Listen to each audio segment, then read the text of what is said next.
Finally high command ನಿಂದ ಸಂಪುಟ ಪಟ್ಟಿ ಫೈನಲ್ ಆಗಿದೆ. ಡಿಕೆ ಶಿವಕುಮಾರ್ ಸಂಪುಟ ವಿಸ್ತರಣೆ ಫಿಕ್ಸ್ ಆಗಿದೆ. ಅಳ್ದು ತೂಗಿ ಕೆಲವೊಂದು ಮಾನದಂಡದ ಆಧಾರದ ಮೇಲೆ ಸಂಪುಟವನ್ನ ಈ ಬಾರಿ ವಿಸ್ತರಣೆ ಮಾಡಲಾಗಿದೆ. ಕೊಂಚ ವಿಳಂಬ ಆಗಿದೆ ನಿಜ, ಆದ್ರೆ ಸಿಎಂ ಕೈ ಸೇರಿದೆ. ಸಂಪುಟಕ್ಕೆ ಸೇರುವವರ ಪಟ್ಟಿ ಹೈಕಮಾಂಡ್ ನಿಂದ ಈಗ ರವಾನೆ ಆಗಿದೆ. ಬೆಳಿಗ್ಗೆನೂ ಕೂಡ ಹೈಕಮಾಂಡ್ ಮಟ್ಟದಲ್ಲಿ ಒಂದು ಸುತ್ತಿನ ಸಭೆ ಆಯಿತು. 2-3 ಹೆಸರುಗಳಲ್ಲಿ ಒಂದಿಷ್ಟು ಗೊಂದಲಗಳು ಮುಂದುವರೆದಿತ್ತು, ಒಮ್ಮತ ಮೂಡಿರಲಿಲ್ಲ. ಈಗ ಕರೆ ಮಾಡಿ ಪದಗ್ರಹಣಕ್ಕೆ ಸಜ್ಜಾಗುವಂತೆ ಸಿಎಂ ಸೂಚನೆಯನ್ನ ಕೊಡ್ತಾ ಇದ್ದಾರೆ. ಆ ಲಿಸ್ಟ್ ಅಲ್ಲಿ ಯಾರ್ಯಾರ ಹೆಸರಿದೆ ಅವ್ರಿಗೆಲ್ಲ ಕಾಲ್ ಮಾಡಿ ಸೂಚನೆಯನ್ನ ಕೊಡ್ತಾ ಇದ್ದಾರೆ. ಹಾಗಾದ್ರೆ ಯಾರ್ಯಾರ ಹೆಸರಿದೆ ಈ ಪಟ್ಟಿಯಲ್ಲಿ? ಡಿಕೆ ಶಿವಕುಮಾರ್ ಸಂಪುಟವನ್ನ ಸೇರ್ತಾ ಇರೋರು ಯಾರು? ಹಳಬರು ಎಷ್ಟು ಜನ, ಹೊಸಬರಿಗೆ ಎಷ್ಟು ಜನಕ್ಕೆ ಅವಕಾಶ ಸಿಗ್ತಾ ಇದೆ? ಯಾವ್ಯಾವ ಸೂತ್ರದ ಆಧಾರದ ಮೇಲೆ ಈ ಪಟ್ಟಿಯನ್ನ ಫೈನಲ್ ಮಾಡಲಾಗಿದೆ?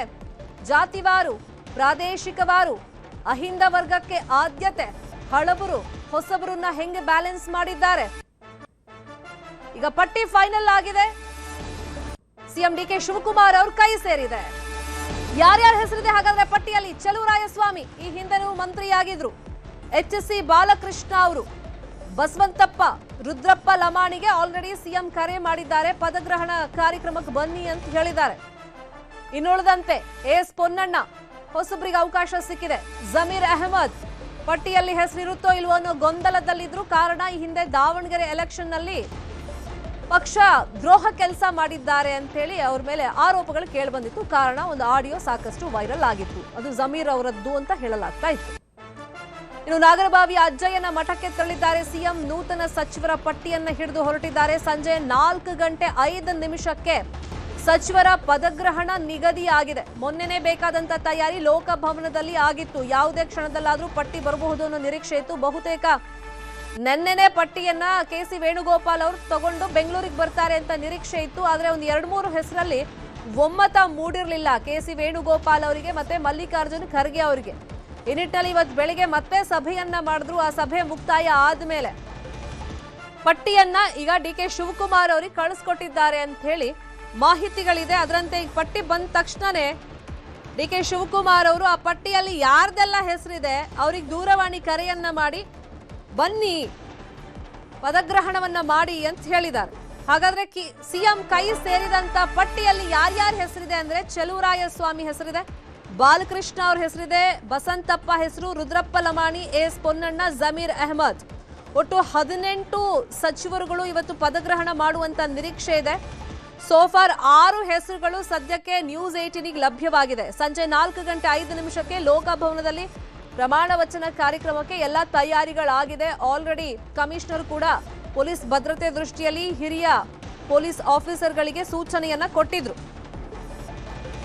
ಈ ಬೆನ್ನಲ್ಲೇ ನಾಗರಬಾವಿ ಅಜ್ಜಯ್ಯನ ಮಠಕ್ಕೆ ಆ ಪಟ್ಟಿ ಸಮೇತವಾಗಿ ಡಿಕೆ ಶಿವಕುಮಾರ್ ಅವರು ತೆರಳಿದ್ದಾರೆ ಅಂತ ಹೇಳಿ ಮಾಹಿತಿ ಇದೆ. ಫೈನಲಿ ಅಂತೂ ಇಂತೂ ಆ ಸಂಪುಟ ವಿಸ್ತರಣೆ ಕಸರತ್ತು ಮುಕ್ತಾಯ ಆಗಿದೆ. ಆ ಹೆಸರುಗಳು ಅನೌನ್ಸ್ ಆಗಿದೆ. ಅಂದ್ರೆ ಡಿಕೆ ಶಿವಕುಮಾರ್ ಅವರ ಕೈ ಸೇರಿದೆ. ಇವತ್ತು ಸಂಜೆಯೇ ಪ್ರಮಾಣ ವಚನ ಕಾರ್ಯಕ್ರಮ ನಡೆಯುತ್ತೆ. 4:05 ಸರಿಯಾಗಿ ಲೋಕಭವನದಲ್ಲಿ ಪ್ರಮಾಣ ವಚನ ಕಾರ್ಯಕ್ರಮ ನಡೆಯುತ್ತೆ. ಇವತ್ತು ಈ ಬೆಳವಣಿಗೆ ನಡೆಯುತ್ತೆ ಅನ್ನೋ ಕಾರಣಕ್ಕೆ ಸಿಎಂ ಯಾವುದೇ ಕಾರ್ಯಕ್ರಮವನ್ನ ಮುಂಚೆನೆ ನಿಗದಿ ಮಾಡ್ಕೊಂಡಿರ್ಲಿಲ್ಲ. ಅವರ ಸಮಯವನ್ನ ಕಾಯ್ದಿರಿಸಿಕೊಂಡಿದ್ರು. ಅಂತಾನೆ ಹೈಕಮಾಂಡ್ ನಿಂದ ಪಟ್ಟಿ ಬಂತು.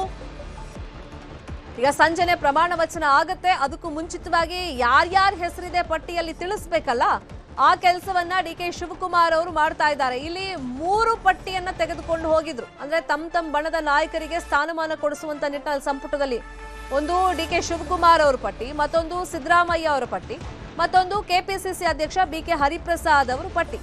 ಅಂದ್ರೆ ಅವ್ರಿಗೂ ಗ್ಯಾರಂಟಿ ಇರಲಿಲ್ಲ ತಾವು ಕೊಟ್ಟಂತ ಹೆಸರುಗಳು ಫೈನಲ್ ಆಗುತ್ತೋ ಇಲ್ವೋ ಅಂತ.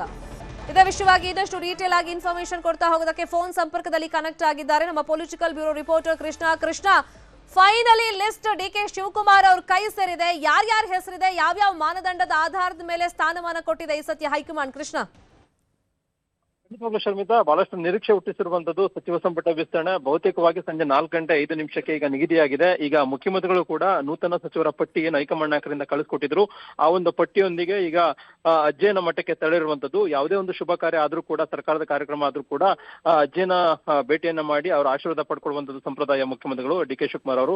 ಅದೇ ರೀತಿಯಾಗಿ ಈಗ ಸಂಜೆ 4 ಗಂಟೆಗೆ ತಮ್ಮ ಹೊಸ 2ನೇ ಬಾರಿಯ ಸಂಪುಟ ವಿಸ್ತರಣೆ ಆಗ್ತಾ ಇದೆ, ಪದಗ್ರಹಣ ಕಾರ್ಯಕ್ರಮ ಆಗ್ತಾ ಇದೆ. ಅದು ಚೆನ್ನಾಗಿ ಆಗ್ಬೇಕು, ಮತ್ತೆ 2ನೇ ಸಚಿವರು ಕೂಡ ಚೆನ್ನಾಗಿ ಕೆಲಸ ಮಾಡ್ಬೇಕು ಅನ್ನೋ ಕಾರಣಕ್ಕೋಸ್ಕರವಾಗಿ ಈಗ ಅಜ್ಜಯ್ಯನ ಆಶೀರ್ವಾದ ಪಡೆದಕ್ಕೆ ಮತ್ತೆ ಆ ಒಂದು ಪಟ್ಟಿದ ಬಗ್ಗೆ ಕೂಡ ಅಲ್ಲಿ ಒಂದು ಆಶೀರ್ವಾದ ಪಡ್ಕೊಳ್ಳೋದಕ್ಕೂ ಕೂಡ ಈಗ ಹೋಗಿರುವಂತದ್ದು.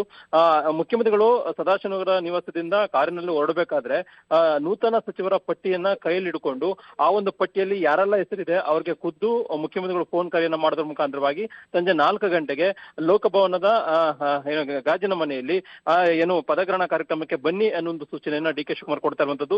ಬಹಳ ಪ್ರಮುಖವಾಗಿ ಶರ್ಮಿತಾ ನೋಡೋದಾದ್ರೆ ಈಗ ಯಾರಿಗೆಲ್ಲ ಫೋನ್ ಮುಖ್ಯಮಂತ್ರಿಗಳು ಮಾಡಿದ್ದಾರೆ ಅಂತಂದ್ರೆ ಚಲುವರಾಯ ಸ್ವಾಮಿ ಆಗಿರೋದು, ಬಾಲಕೃಷ್ಣ, ಬಸಂತಪ್ಪ, ರುದ್ರಪ್ಪ ಲಮಾಣಿ, ಎಸ್ ಪೊನ್ನಣ್ಣ, ಜಮೀರ್ ಅಹಮದ್ ಮತ್ತು ಜೊತೆಗೆ MP ನರೇಂದ್ರ ಸ್ವಾಮಿ, ಒಂದಷ್ಟು ಜನ 18 ಜನಕ್ಕೆ ಈಗ ಮುಖ್ಯಮಂತ್ರಿಗಳು ಖುದ್ದು ಶಿವರಾಜ್ ತಂಗಡಿಗೆ ಹೀಗೆ ಒಂದಷ್ಟು ಜನ ಸಂಯಮ ಸಚಿವರಿಗೆ ಸಚಿವರಾಗುವಂತವ್ರಿಗೆ ಈಗ ಮುಖ್ಯಮಂತ್ರಿಗಳು ಖುದ್ದು ಕರೆ ಮಾಡಿ ಸಂಜೆ ಬನ್ನಿ ಅನ್ನೋ ಒಂದು ಹೇಳಿಕೆಯನ್ನು ಕೂಡ ಮಾತನ್ನು ಕೂಡ ಆಡ್ತಾ ಇದ್ದಾರೆ. ಮತ್ತೊಬ್ಬರು ಕೂಡ ಸಾಕಷ್ಟು ಈಗ ವಿಜಯನಂದ ಕಾಶ್ಯಪ್ನವರು ಕೂಡ ಬಂದಿದ್ರು. ಈ ಬಗ್ಗೆ ಶಿವರಾಜ್ ತಂಗಡಿ ಅವರು ಮಾತಾಡ್ತಾ ಇದ್ದಾರೆ, ಅವ್ರಿಗೆ ಕಾಲ್ ಬಂದಿದೆ. ಸಿದ್ದರಾಮಯ್ಯನವರು ಮತ್ತು ಪ್ರಿಯಾಂಕಾ ಖರ್ಗೆ ಅವರು ನನಗೆ ಭಾಳ ವಿಶೇಷವಾದಂಥ ಒಂದು ಗೆಳೆತನದೊಳಗೆ ನನಗೆ ಒಂದು ಹೆಚ್ಚು ಶಕ್ತಿಯನ್ನು ತುಂಬುವಂಥ ಕೆಲಸವನ್ನು ಮಾಡಿದ್ದಾರೆ. ನಿಜವಾಗಲೂ ಅವ್ರಿಗೆ ವಿಶೇಷವಾದಂಥ ಅಭಿನಂದನೆ ಸಲ್ಲಿಸಲಿಕ್ಕೆ ಇಷ್ಟಪಡ್ತೀನಿ. ಮತ್ತು ಇದಕ್ಕೆಲ್ಲದಕ್ಕೂ ಒಂದು ಒಳ್ಳೆಯ ಸಂದೇಶ ಬರಬೇಕನ್ನೋದಕ್ಕೆ ನನ್ನ ಕ್ಷೇತ್ರದ ಪ್ರತಿಯೊಬ್ಬ ಕಾರ್ಯಕರ್ತರು ಪ್ರತಿಯೊಂದು ತಮ್ಮ ಗ್ರಾಮದೊಳಗೆ ತಮ್ಮ ಗ್ರಾಮದಾಗಿರುವಂಥ ದೇವ್ರ ಹತ್ರ ಒಂದು ಬೇಡಿಕೆ, ಒಂದು ಪೂಜೆ ಮಾಡಿ ಅದರ ಜೊತೆಗೆ ಅಲ್ಲಿದ್ದ ತಿರುಪತಿಗೆಲ್ಲ ಪಾದಯಾತ್ರೆಯನ್ನು ಮಾಡಿದಂಥ ನನ್ನ ಕಾರ್ಯಕರ್ತರಿಗೆ ವಿಶೇಷವಾದಂಥ ಪಟ್ಟಿ ನೋಡ್ತಾ ಇದ್ರೆ ಹೊಸೊಬ್ಬರಿಗೂ ಅವಕಾಶ ಸಿಕ್ಕದಂಗೆ ಸರ್. ಪಟ್ಟಿ ಸಿಕ್ಕಿದೆ ಅಂತ ನನಗೂ ಅನಿಸ್ತಿದೆ. ಪಟ್ಟಿ ನೋಡಿಲ್ಲ ನಾನು, ಈಗ ನಿಮ್ಮ ಮಾಧ್ಯಮದೊಳಗೆ ನಾನು ನೋಡ್ತೀನಿ. ಬಟ್ ಹೈಕಮಾಂಡ್ ಎಲ್ಲವನ್ನು ಅಳೆದು ತೂಗಿ ನಿರ್ಧಾರವನ್ನು ತೆಗೆದುಕೊಂಡಿದೆ ಮತ್ತು ಒಳ್ಳೆಯ ನಿರ್ಧಾರವನ್ನು ತೆಗೆದುಕೊಂಡಿದೆ ಅಂತ. ನೀವು ಸೇರಿದಂತೆ ಕೆಲವು ಹಿರಿಯ ನಾಯಕರು ಕೇಳಿದ್ವಿ, ನಮಗೆ ಸಿಕ್ಕೇ ಸಿಗತೈತೆ ಅಂತ ಭರವಸೆ ಇದೆ. ಯಾಕೆ ಅಂತಂದರೆ AICC ಕರ್ನಾಟಕ ಭಾಗದ ನಮ್ಮ ನಾಯಕರು, ಹಿಂಗಾಗಿ ನನಗೆ ಸಿಗತೈತೆ, ನಮ್ಮ ಭಾಗಕ್ಕೆ ಸಿಗತೈತೆ ಅಂತ ವಿಶ್ವಾಸದಿಂದ ಇದ್ದೀನಿ. ಇದಿಷ್ಟು ನೂತನವಾಗಿ ಸಚಿವರಾಗಿ ಆಯ್ಕೆ ಹೋಗಿರುವಂತಹ ಶಿವರಾಜ್ ತಂಗಡಿ ಅವರ ಮಾತು. ಬೆಂಗಳೂರಿನ ಕ್ಯಾಮರಾ ಪರ್ಸನ್ ಎಡ್ವಿನ್ ಜೊತೆ ಆಶಿಕ್ ಮುಲ್ಕಿ, ನ್ಯೂಸ್ 8. ಶಿವರಾಜ್ ತಂಗಡಿ ಅವರು ಈ ಹಿಂದಿನ ಮಂತ್ರಿ ಆಗಿದ್ರು, ಬಹಳಷ್ಟು ನಿರೀಕ್ಷೆ ಅವ್ರಿಗೂ ಇತ್ತು. ಯಾಕಂದ್ರೆ ದೆಹಲಿ ಮಟ್ಟಕ್ಕೆ ಹೋಗಿದ್ರು, ಲಾಬಿಯನ್ನ ಮಾಡಿದ್ರು, ವಾಪಸ್ ಏರ್ಪೋರ್ಟ್ ಬಂದಂತಹ ಸಂದರ್ಭದಲ್ಲಿ ಬೆಂಗಳೂರಲ್ಲಿ ಅವ್ರ ಕುಟುಂಬ ವರ್ಗ ಅವರನ್ನ ಬಹಳ ಸಂತೋಷದಿಂದನೇ ಸ್ವಾಗತ ಮಾಡಿತ್ತು. ಕಾರಣ ಪಟ್ಟಿಯಲ್ಲಿ ತನ್ನ ಹೆಸರಿರುತ್ತೆ ಅನ್ನೋ ಒಂದು ವಿಶ್ವಾಸ ಅವರಲ್ಲಿ ಇತ್ತು. ಮತ್ತೆ ಶಿವರಾಜ್ ತಂಗಡಿ ಅವ್ರಿಗೆ ಅದೃಷ್ಟ ಚೆನ್ನಾಗಿದೆ ಅನ್ಸುತ್ತೆ. ಅಂದ್ರೆ ಗೆದ್ದಾಗ್ಲೆಲ್ಲ ಅವ್ರು ಮಂತ್ರಿಗಳಾಗ್ತಾಲೇ ಇದ್ದಾರೆ. ಸೊ ಈ ಸತಿ ಮತ್ತೆ ಮಂತ್ರಿ ಭಾಗ್ಯ ಅವರಿಗೆ ಒಲ್ದು ಬಂದಿದೆ. ಸಿದ್ದರಾಮಯ್ಯ ಅವರ ಸಂಪುಟದಲ್ಲೂ ಕೂಡ ಅವರು ಮಂತ್ರಿಯಾಗಿ ಕೆಲಸ ಮಾಡಿದ್ರು.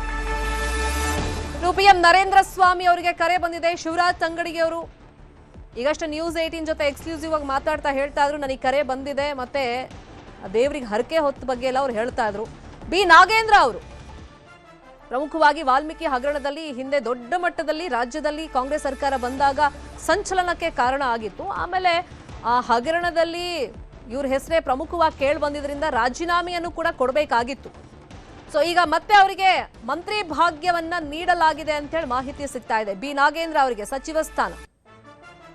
ಉಳಿದಂತೆ ರುದ್ರಪ್ಪ ಲಮಾಣಿ ಅವರು ನನಗೆ ಈ ಸತಿ ಯಾವುದೇ ಕಾರಣಕ್ಕೂ ಸ್ಪೀಕರ್ ಸ್ಥಾನ ಆಗಲಿ ಅಥವಾ ಉಪಸಭಾಪತಿ ಆಗಲಿ ನಂಗೆ ಯಾವುದು ಬೇಡ ಅಂತಾನೆ ಹೇಳಿದ್ರು. ಅವ್ರು ನಂಗೆ ಮಂತ್ರಿ ಸ್ಥಾನನೇ ಬೇಕು ಅಂತೇಳಿ. ಲಾಭಿ ನಡೆಯೋದೇ ಮಂತ್ರಿ ಸ್ಥಾನಕ್ಕೋಸ್ಕರ.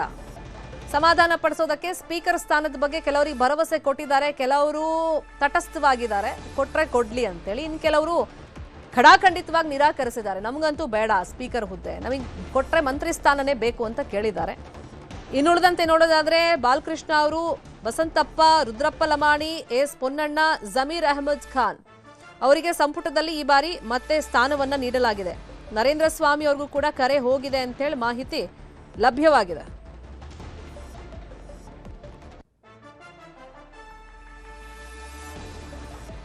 ಟಿ ರಘುಮೂರ್ತಿ ಅವ್ರಿಗೂ ಕೂಡ ಸಂಪುಟದಲ್ಲಿ ಸ್ಥಾನ ಸಿಕ್ಕಿದೆ. ಎಕ್ಸ್ಕ್ಲೂಸಿವ್ ಲಿಸ್ಟ್ ನ್ಯೂಸ್ 18 ಲಭ್ಯವಾಗಿದೆ. ನರೇಂದ್ರ ಸ್ವಾಮಿ ಅವರು, ಶಿವರಾಜ್ ತಂಗಡಗಿ ಅವರು, ರುದ್ರ